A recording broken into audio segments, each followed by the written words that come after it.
नमस्कार दोस्तों, civil squad channel में आपका फिर से स्वागत है। आज हम लोग क्लास 12 की फिजिक्स का थर्ड लेक्चर करेंगे। चलिए स्टार्ट करते हैं अपने इस नए लेक्चर को। तो दोस्तों, आज हमें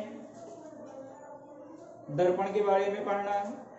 पिछले वीडियो लेक्चर में हम लोगों ने परावर्तन के नियम पढ़ लिए, तो आज हम लोग कुछ और बढ़िया बढ़िया टॉपिक पर अध्ययन करेंगे। तो चलिए स्टार्ट करते हैं। आज हम लोग सबसे पहले डिस्कस करेंगे दर्पण पर। मिरर क्या होता है? देखिए, जब कोई कांच हो, पारदर्शी कांच हो, कोई जरूरी नहीं है कि कांच अकेले ही हो, कुछ और भी हो सकता है। पारदर्शी हो और उसके पृष्ठ पर कलई कर दिया जाए और वो लाल ऑक्साइड से कलई कर दिया जाए,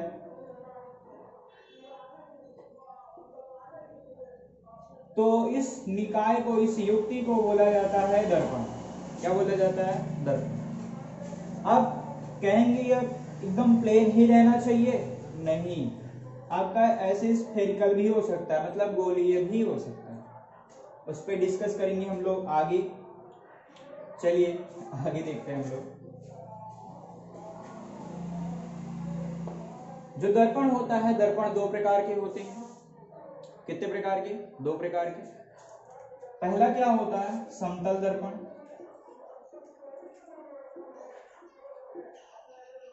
और दूसरा क्या होता है? गोलीय दर्पण।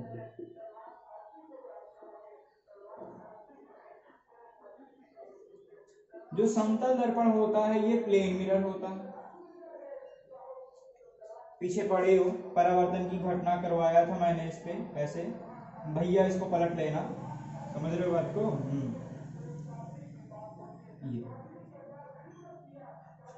ये समतल दर्पण होता है जो एकदम प्लेन होगा, जिसका एक पृष्ठ कलई किया गया रहेगा और दूसरा पृष्ठ क्या होगा? परावर्तक पृष्ठ होगा।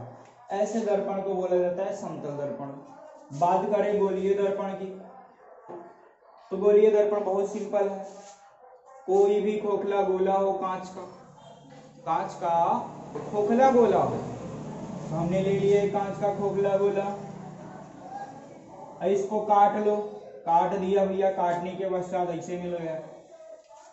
चलो काट लिए, काटने के पश्चात ऐसा मिला, मतलब फील करो यार कि जब काटोगे, काट दिए पहले पूरा था, काट दिए ऐसे मिलेगा कि नहीं मिलेगा? ऐसे मिलेगा। एक अंदर धंसा वाला मिलेगा और एक ऊपर उभरा वाला मिलेगा। क्यों?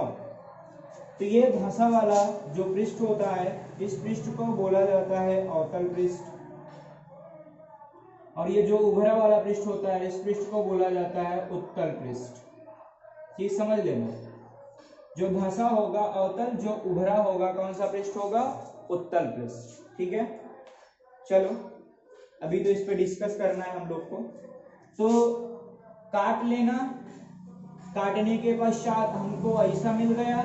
ऐसा करने के बाद दो पृष्ठ, एक बाहर एक अंदर, तो एक चाहे अंदर चाहे बाहर कहीं भी कलई कर दो लाल ऑक्साइड से, तो इसी निकाय को, इसी चीज को बोला जाता है क्या?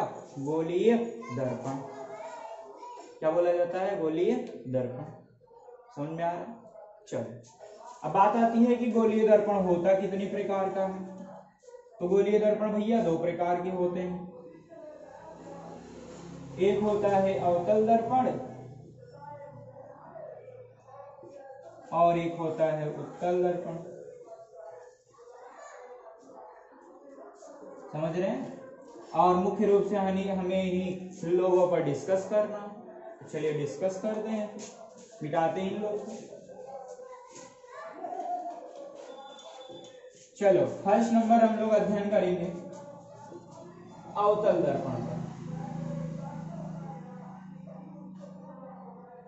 जिसे समझेंगे हम लोग बढ़िया तरीके से। तो हमने जब काटा था तो ऐसे मिला था, तो हमने बताया धंसे वाले पृष्ठ को अवतल और उभरे वाले पृष्ठ को उत्तल बोला जाता है। तो बात करेंगे दर्पण की, तो भैया ध्यान दो, इस दर्पण में उभरे हुए पृष्ठ को कलई कर दो, कौन से पृष्ठ को? उभरे हुए का। तो बचा कौन? अवतल। तो जो बचा वही दर्पण बन जाता है। ये कौन सा दर्पण हो गया? अवतल दर्पण। सिंपल सा। क्या कि भैया वह पृष्ठ गोलीय दर्पण, ऐसे समझना सीधी सी बात, वह दर्पण जिसके धसे हुए पृष्ठ को परावर्तक पृष्ठ बना दे। ये जो पृष्ठ होता है कैसा पृष्ठ होता है? परावर्तक। परावर्तक का मतलब इससे परावर्तन की घटना होगी और हम लोग इसके बारे में बढ़िया सा पढ़ेंगे आगे, ठीक है। तो परावर्तक हो और दूसरा कलई कर दे। दूसरा मतलब कौन सा? उभरा वाला। तो इस प्रकार के दर्पण को कौन सा दर्पण बोलेंगे? अवतल दर्पण। अब बात करेंगे सेकंड नंबर उत्तल दर्पण की। तो ये बहुत सिंपल है, इसका उल्टा होता है। लो अब भैया अभी उभरे वाले पे कर दिया, कौन से कर लो? धसे वाले पे कर लो कलई। ये कलई कर दिया तो अब उभरा वाला बच गया, तो मतलब ये कौन सा दर्पण हो गया? उत्तल दर्पण। और ये जो होगा कैसा पृष्ठ होगा? परावर्तक पृष्ठ होगा। मतलब कि वह दर्पण जिसका धंसा हुआ पृष्ठ कलई किया गया हो और उभरा वाला पृष्ठ उत्तल दर्पण हो या फिर परावर्तक पृष्ठ हो। सॉरी गलत हो गया, कि धंसा हुआ पृष्ठ कलई किया गया हो और उभरा हुआ पृष्ठ परावर्तक पृष्ठ हो, तो ऐसे दर्पण को उत्तल दर्पण कहा जाता। समझ में आ रही है? चलो अभी आगे भी हम लोग को पढ़ना है, तो मिटा रहे हैं, ठीक है। अब हम लोग मुख्य रूप से कुछ और चीजों के बारे में पढ़ेंगे। उत्तल अवतल दर्पण के बारे में डिटेलिंग में अध्ययन करेंगे। तो सारी चीजें हम लोग को पढ़ना है। तो चलिए आज हम आपको कुछ चीजें बता देते हैं कि ये जो दर्पण होते हैं, दर्पण मतलब यार एक प्रकार का शीशा। सुबह उठते हो, घर पे नहाए धोए तैयार होने के लिए, बाल झाड़ने के लिए क्या करते हो? शीशा लाओ। शीशा नहीं होता वो। शीशा मतलब क्या? जिसके आर पार देखा जा सके। क्या तुम उसके आर पार देख सकते हो? क्या नहीं देख सकते। वो दर्पण होता है, आईना होता है। शीशा अलग होता है। शीशे में मतलब आर पार मैं देख सकूं। समझ रहे हो ना बात? हाँ। तो उसी को, तो उसमें हमारा क्या बनता है? प्रतिबिंब बनता है, चित्र बनता है ना। तो चलिए उसके बारे में हम लोग पहले अध्ययन करें कि कैसे बनता है और मतलब कि हम इस दर्पण द्वारा कैसे चित्र बनाते हैं, उनके लिए क्या क्या करना पड़ता है। सबसे पहले तो हम लोग इस जो अवतल हो गया, उत्तल हो गया, ये गोलीय से बना है ना, इनके बारे में पहले हम डिस्कस करेंगे। इनसे कुछ परिभाषाएं मिल रही हैं क्या?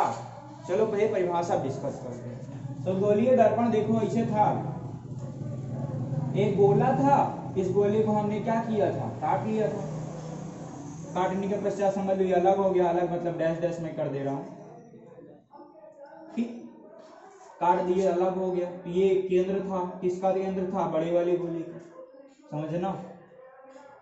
तो इसी केंद्र को वक्रता केंद्र बोलते हैं। दर्पण का क्या बोलते हैं? वक्रता केंद्र। इसको दर्शाते किससे हैं? सी से। परिभाषा कैसे बनाओगे कि गोलीय दर्पण जिस गोले से काटकर बनाया गया होता है, उसी गोले के केंद्र को वक्रता केंद्र सी कहते हैं। क्या कहते हैं? वक्रता केंद्र सी।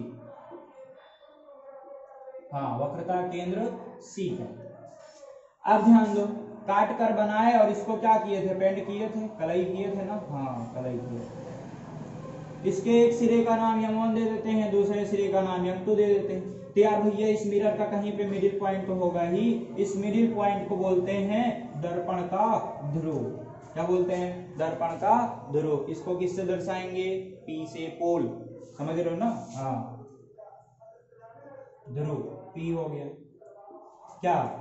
गोलीय दर्पण के मध्य बिंदु को ध्रुव कहते हैं, केंद्र को ध्रुव कहते हैं। समझ रहे हो ना बात? हाँ। अब ध्यान दो, अगर हम लोग वक्रता केंद्र और ध्रुव को मिला दें, ये मिला दें, ये जो मिलाने वाली रेखा होती है, इस मिलाने वाली रेखा को बोला जाता है मुख्य अक्ष। क्या बोला जाता है? मुख्य अक्ष। क्या डिफिनेशन बनी? वक्रता केंद्र और ध्रुव को मिलाने वाली रेखा को क्या बोलते हैं? मुख्य अक्ष। क्लियर? अब ध्यान दो, ये जो गोलीय दर्पण है, इसके सिरों को मिलाने वाली ये जो जीवा है, इस जीवा को हम लोग बोलते हैं दर्पण का द्वारक। क्या कहते हैं? दर्पण का द्वार। समझना ध्यान से। इस गोलीय दर्पण के दोनों सिरों को मिलाने वाली जीवा को क्या बोलते हैं? दर्पण का द्वार। समझ रहे हो ना बात को? हाँ। अब और ध्यान दो, इस ध्रुव और वक्रता केंद्र के बीच का मध्य बिंदु, ये मध्य बिंदु बीच में हो लेकिन केंद्र पर हो, एकदम मध्य में हो, इस मध्य बिंदु को फोकस कहते हैं, मुख्य फोकस कहते हैं। दर्पण का मुख्य फोकस क्या बोलते हैं? मुख्य फोकस। इसको किससे दर्शाते हैं? यफ से, कैपिटल यफ से। समझ रहे हो बात को? इस फोकस से ध्रुव के बीच की दूरी को फोकस दूरी कहते हैं, जिसको किससे दर्शाते हैं? स्मॉल एफ से। समझना ध्यान से। कहां से कहां तक दूरी? फोकस से, मुख्य फोकस से ध्रुव के बीच की दूरी को फोकस दूरी कहते हैं, इसको स्मॉल एफ से दर्शाते हैं। इस वक्रता केंद्र और ध्रुव के बीच के लिए जो डिस्टेंस है इसको आर से दर्शाते हैं, जिसे बोला जाता है वक्रता त्रिज्या। क्या बोला जाता है? वक्रता त्रिज्या। समझ रहे हो? वक्रता त्रिज्या। क्लियर हो रहा है ना? हाँ, समझते चलो। यहां तक समझ में आए? कोई दिक्कत तो हुआ नहीं? चलो, और इतना काफी हो गया है। एक चीज और मैं बता दूं कि ये जैसे दर्पण है, हमने ले लिया गोलीय दर्पण M1 M2, और ये इसका मुख्य अक्ष हो गया। यहाँ पे ध्रुव है, यहाँ पे C है। तो देखो, इस केंद्र को कहीं से मिला दो, चाहे यहां से मिला दो, चाहे यहां से मिला दो, जहां तुम्हारी इच्छा हो। मतलब कि वक्रता केंद्र को गोलीय दर्पण के किसी भी बिंदु से मिलाने पर, किसी भी बिंदु से मिलाने वाली ये जो रेखा होती है, इस रेखा को बोला जाता है अभिलंब। अभिलंब मतलब यहाँ पे कितने डिग्री का एंगल बनाएगा? 90 डिग्री। समझ लेना बात को, क्योंकि आगे काम देगा। कहीं से भी पॉइंट को मिला दो, यहाँ पे देखो मिला है ना, तो यहाँ भी एंगल कितना बनेगा? 90 डिग्री। समझ रहे हो ना बात को? हाँ। और देखो, मान लो जैसे यह है, ये फोकस हो गया F, और ये एक तल है, एक तल है, ये मुख्य अक्ष है। मुख्य अक्ष के लंबवत है और कहां से जा रहा है? इस फोकस से जा रहा है। तो मुख्य अक्ष के लंबवत हो और फोकस से जाए, 90 डिग्री का एंगल बनाए और कहां से जाए? फोकस से।